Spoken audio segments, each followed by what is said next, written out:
today we will be doing a revision of 3 topics. These 3 topics we have already dealt with in great detail during your previous online classes. But today a quick recap of these 3 topics. The first topic is letter writing, the second is email, and third is notice writing. The first we start with informal letter. Now you will see that I have already drawn for you the format of the informal letter. Now you see the address here, this is your own address, followed by the date, today's date, followed by the salutation here, and it ends with signing off and your name. Now while you are doing this, you need to know the distribution of marks as well. Your letter writing is of 10 marks. So these 10 marks are divided into 3 categories. First is F, C and E. This is how the marks are given in your boards also. Now what is F? F stands for format, C stands for content, and E stands for expression. So the format contains 2.5 marks, content again has 2.5 marks, and expression is of 5 marks. This together makes 10 marks. Now format is something where you cannot lose even half a mark. It is something which is very scoring and you should get full 2.5 marks here. Now how to get this? Now in both children, your marks are not written as 1, 2, 3. They are represented by a full tick and a half tick. Alright, this is a tick and this is a half tick. This full tick represents 1 mark and half a tick represents half a mark. So I will write the places where you get marks in the format.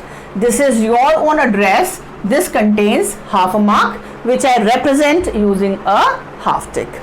Then again the date is of half a mark and I represent this using half a tick. Your salutation also contains half a mark, so another half tick here. Then the signing off half a mark and your name half a mark. So this makes it 1 and 1, 2.5 marks. Now how do you get these 2.5 marks? You should make no errors in punctuation or otherwise you tend to lose marks. Here you will see I have written the address, your address, in 3 lines. You will also write your own address in 3 lines. Now first is the number of the house. This is very important, children. You just cannot write Rajendra Nagar, Gomti Nagar, Aminabad, Ashbagh, Hazratganj. You know, it is such a huge thing. Where in Hazratganj do I look for your house? Where in Gomti Nagar? Where in Aminabad? So the number of the house is obviously indispensable, followed by a comma. Then the name of the colony or the smaller locality. Like say you say C/7, comma, Vipul Khand, Vineet Khand, whatever it is, followed by the bigger locality. Say Rajendra Nagar is in Ashbagh or Ashbagh Road, so you write 21 Vineet Khand, Gomti Nagar, followed by the name of the city. This is Lucknow. You can also put a hyphen and write the pin code and then put full stop, but there are no marks for writing that, so we don't bother writing that. So for half a mark, you remember the number of the house, comma, Rajendra Nagar, comma, Ashbagh Road, comma, followed by Lucknow, full stop. Number of the house, colony, bigger locality, the name of the city. Then you leave 1 line, it is for neatness sake, and then you write today's date. Now while writing today's date, you will remember that you will write 26 TH. This TH should be touching the bottom line. This is the only format that is acceptable in the boards. You cannot write this like 26/9 or 26/9/20. No, all this will be marked wrong. It has to be like 26th September. Another thing you will remember is that this TH has to be touching the bottom line. And when you write 26, it cannot be written like this. TH cannot be flying like this in the air. It has to be touching the bottom line. Alright? And when it touches the bottom line here, then you will remember that you don't even by mistake put a dot here. Now why? Because say you write short forms like government, GOVT dot, etc. dot, or IE for that is dot. But here you will remember not to put this dot. Why? It will be marked wrong. The reason is if you spell the word government, GOVERNMENT, the four words, the four alphabet that are written here are not in sequence. Alright? GOVERNMEN is not there, then T is here. So you can put a dot here. Similarly for etc. or that is whatever. But here this TH is the last two alphabet. They are the last two alphabet of the word sixth or third, RD, THIRD, FIRST, SECOND. So 2ND. So you don't put a dot there. Now then you write the month, the complete spelling for it. You don't write SEPT dot. And comma, S has to be capital. 2020. You will not write only apostrophe 20 there. The next thing is Dear Ravi. Alright, this is your salutation which holds half a mark. Now, while writing this, children, now that will depend on your question. What is the salutation will depend on what the question says. Say it is writing to your sister, you will write Dear Neha, or any other name that comes to your mind, your cousin, you write the name. Now, obviously you don't write words like Bhaiya Didi, even if the cousin is older than you, yet you will write the name only. Now, if you have to write a letter to your mother or your father, you will not write Dear Mom or Dear Mummy. If you have to write a letter to your father, you will not write Dear Dad or Dear Daddy. Alright, this will be marked wrong. If you have to write a letter to your parents, your father or your mother, you will write Dear Father, F capital, or Dear Mother. Alright, this is correct. Similarly, if you have to write for your grandparents, you will write Dear Grandpa or Dear Grandma. Alright, followed by a comma necessarily.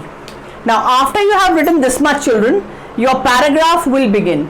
Now, the margin here, this is the red margin that is there in your notebook.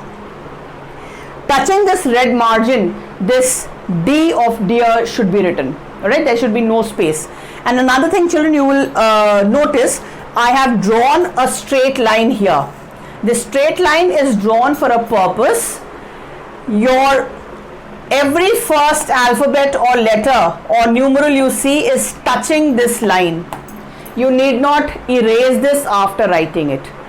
The words should not be in crooked manner, slanting or anything. The first alphabet or numeral touches the margin that I have drawn. There should be no space here. Otherwise, it becomes crooked and then it is marked wrong.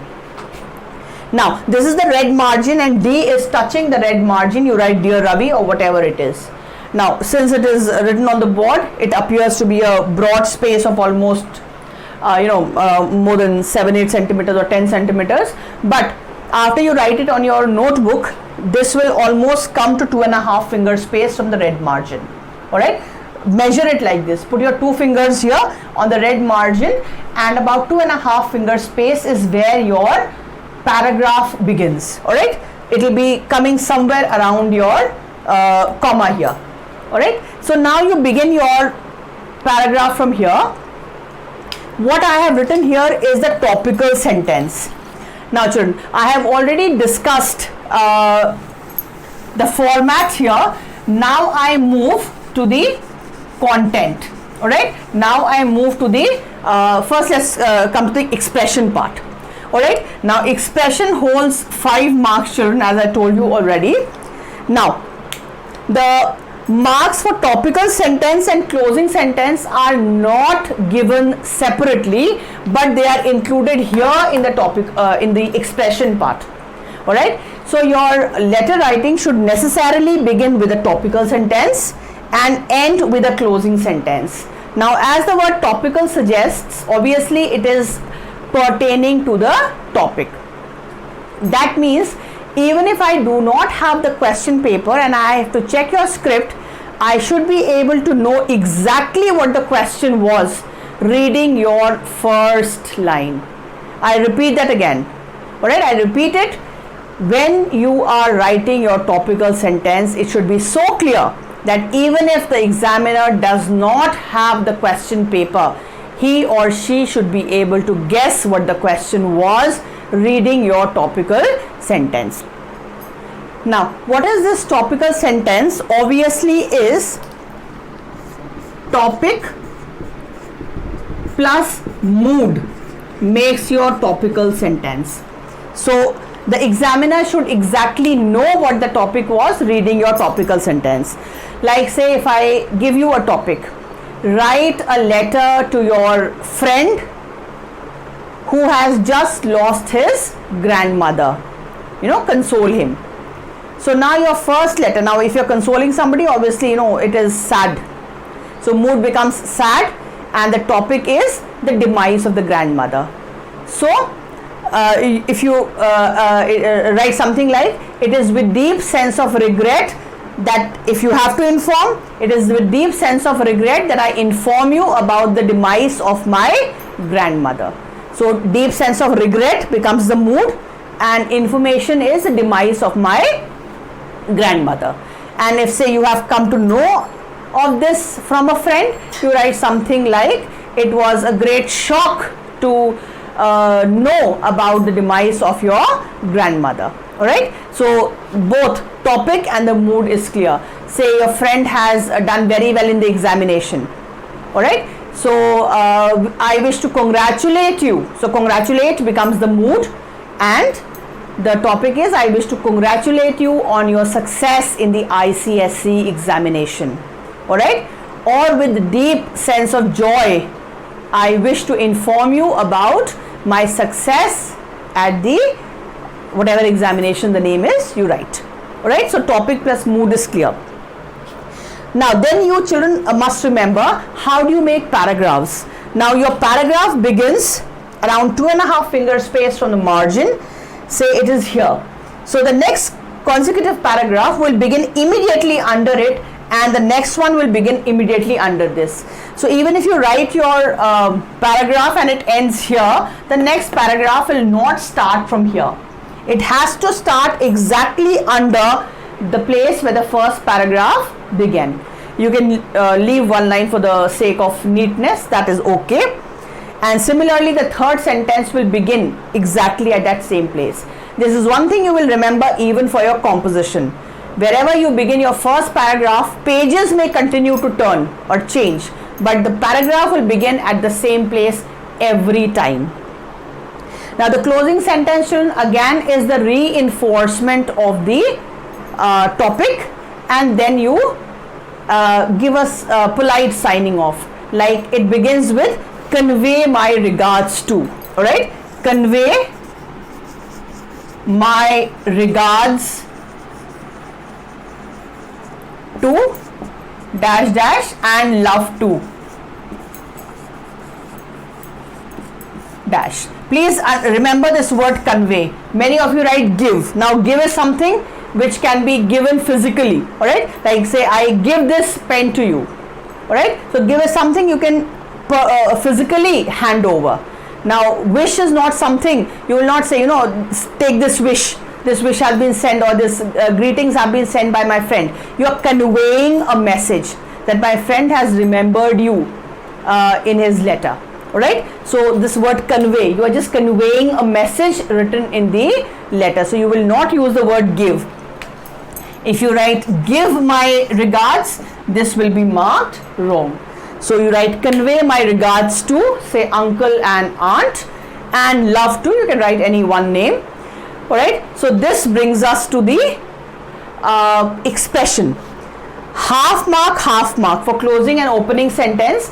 Though it is not given separately, it is a part of the expression. If you don't write this, you lose a mark here. Alright, and then paragraphing is included in your expression.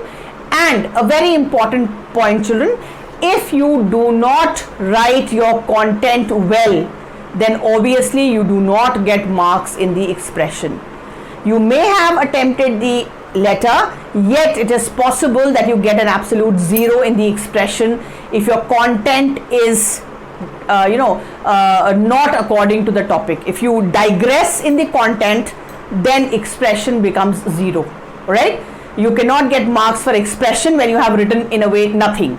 Alright, so content has to be good, because the marks for content and expression are in accordance to each other.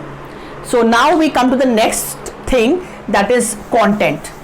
Now that is of 2.5 marks.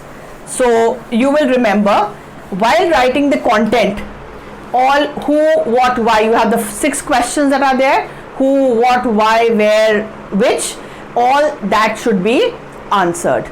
Like, say, your friend is coming to Lucknow for the first time. Say he's coming from abroad to Lucknow for the first time. Now, which all places will you take him? It says that your friend is coming to Lucknow from some other country. He has never visited Lucknow before. You will not be there to receive him. How do you direct him about which places to see in Lucknow? Alright, so now you will start with your topical sentence saying that I am sorry to inform you that while you visit. Now the first thing, you will read the question properly. It says your friend is visiting from a foreign country. So first is which country. The name has to be there. The name of the country from where he is coming. Alright, it has to be a part of your letter. Then when is he coming? Alright, when is he coming? The dates have to be mentioned. Alright, these things children easily ignore. They come exactly to where the child will take the friends to roam around or show in Lucknow.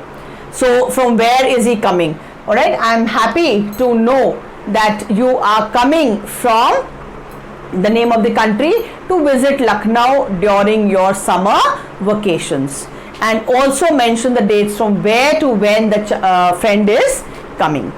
And then you need to tell him that's, now it says you are not there. It has been told in the letter that you are not there to receive your friend. Alright, so you must mention this. There will be half a mark reserved for this particular thing that has been mentioned in the question.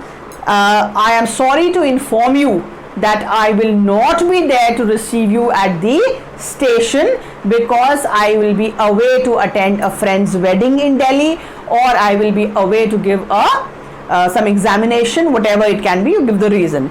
So that half a mark should be there for reason, informing the friend that you will not be there, plus reason why will you not be there. Alright, and then where will you suggest that he goes. Now when you are writing this, you can write that though I will not be there, but my brother, my sister, whoever you can say, will receive you at the airport and will show you around the entire city. Now for where, you must write at least 4 places that you will take the person to. Now since children, Lucknow is a very very beautiful place. It has a lot of varied culture, a lot of varied things that you can enjoy in Lucknow. Try to choose locations which are varied. Like say we have a lot of historical places of historical importance in Lucknow. Like you can talk about Imambara, the Bhul Bhulaiya, Residency, Dilkusha Garden, and all those places that are there of historical importance. one of these or 2-3 names you can suggest here. Then you can choose a place where the person can go shopping. All right, if he likes to take something of chicken curry, which is a very famous thing in Lucknow, you can suggest shops or places to him. For eating, it's a very good place. All right, Lucknow is also known for its cuisine, so you can suggest a place or two where the person can go eating or shopping. Then Lucknow obviously is a place of gardens. All right, so a lot of places of recreation. All right, malls and gardens, parks where he can spend his time. So few things you can write. Now this is another suggestive hint I give you right here. Say you have to write a composition, all right, about going to your grandmother's place during vacation. Now tell us, how did you spend your time, what all did you see? Now most of you say, I went to Nainital to my grandmother's place, I went to this place, I went to that place. Now why don't you imagine you stay somewhere else and you come to Lucknow to spend your vacation? Because say if you go to your grandmother's place or some vacation somewhere else, you do not have so much of recollection, because say you went there for 4 days, 5 days, 10 days, you might not even remember the names, and you might not be as with as much mastery. You will not be able to describe another city as much you will be able to describe your own city. So you can just imagine that you stay somewhere else and your grandmother stays in Lucknow, and you came to Lucknow to spend your summer vacation.